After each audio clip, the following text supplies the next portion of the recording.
gives us a history lesson. He says, قُتِلَ أَصْحَابُ الْأُخْدُودِ. The Muslims are not the first to be oppressed.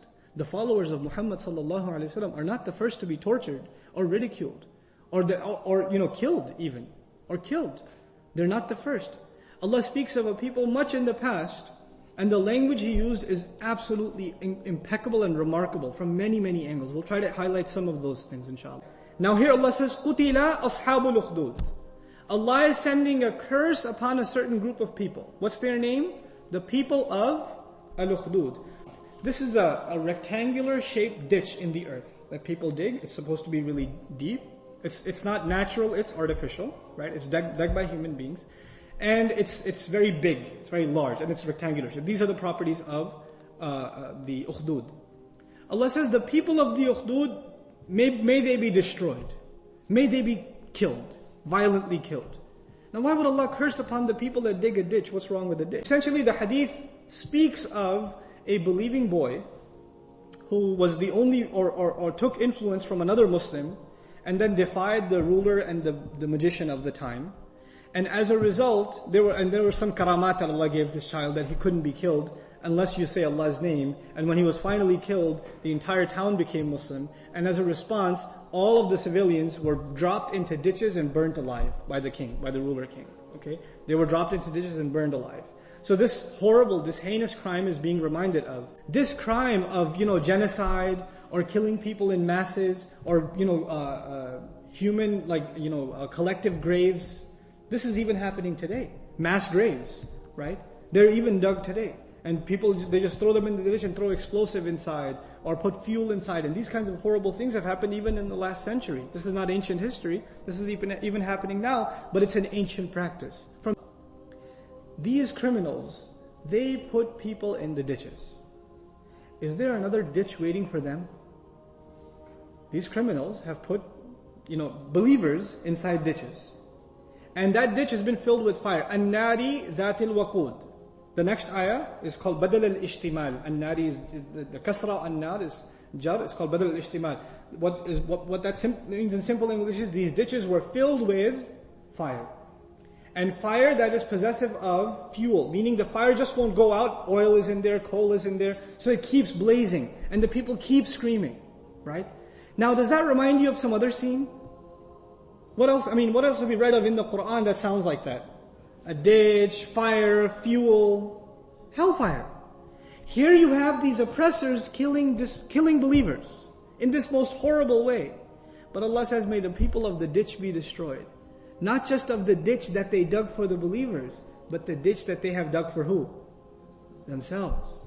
Not just the fire they lit on the believers, but the fire they have lit for themselves. Not just the fuel that the believers, the oil and the whatever they put in there, and the believers were turned into the fuel. But وَقُودُهَا النَّاسُ وَالْحِجَارَةِ. The fuel of that fire is people and stones, that they will become the fuel themselves. The irony of the wording, subhanallah. On the one hand, they may be destroyed because of this crime, and at the same time, their punishment is their crime itself. And then here Allah says, go further, Allah says, إِذْهُمْ عَلَيْهَا قُعُودٌ. But it's talking about these horrible, horrible criminals that are throwing people into a fire. They're throwing believers into a fire. And this is men, women, children. The hadith even speaks, the last ones to enter was a mother with her baby.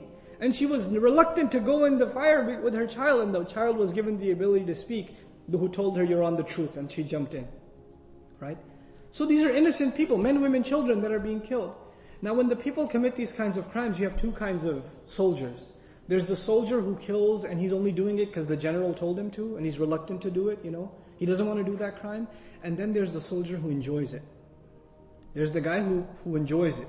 The soldiers that go into a village and they'll do all kinds of crimes against people. There are those who reluctantly do it, and those who, they have shaitan inside them, they do it and enjoy it. These sorry excuses for human beings.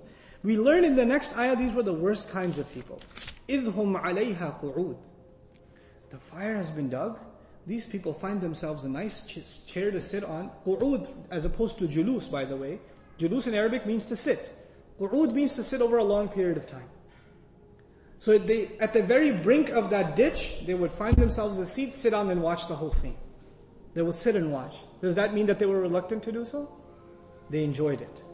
These kinds of criminals, they enjoyed it. And by the way, they won't even get to sit in that time. When they stand before that fire, in the previous surah we learned about this. Allah is tying this subject with what we have already learned. These criminals that enjoyed watching the believers be tortured and killed, on the day of resurrection, this guy is handed his book behind his back in the previous surah. Okay? So, وَأَمَّا مَنْ أُوتِيَ كِتَابَهُ وَرَاءَ ظَهْرِهِ. Right? The guy who's handed his book behind his back. فَسَوْفَ يَدْعُو ثُبُورًا وَيَصْلَى سَعِيرًا. He says, kill me now, and then he will be thrown into fire. Now think about this. And someone's thrown into a fire, what will they beg for? Kill me. Get the pain to stop. Allah says about this guy who's about to be thrown into hellfire, he will beg for himself to be killed, and then he will be thrown into the fire. يَدْعُو ثُبُورًا وَيَصْلَى سَعِيرًا. He hasn't even been thrown into the fire, but the terror is such that he'd rather not even think about facing it. He's begging for death even before. So as horrible as their crime is, Allah's punishment supersedes. The pain they caused the believers pales in comparison to what Allah has in store for them.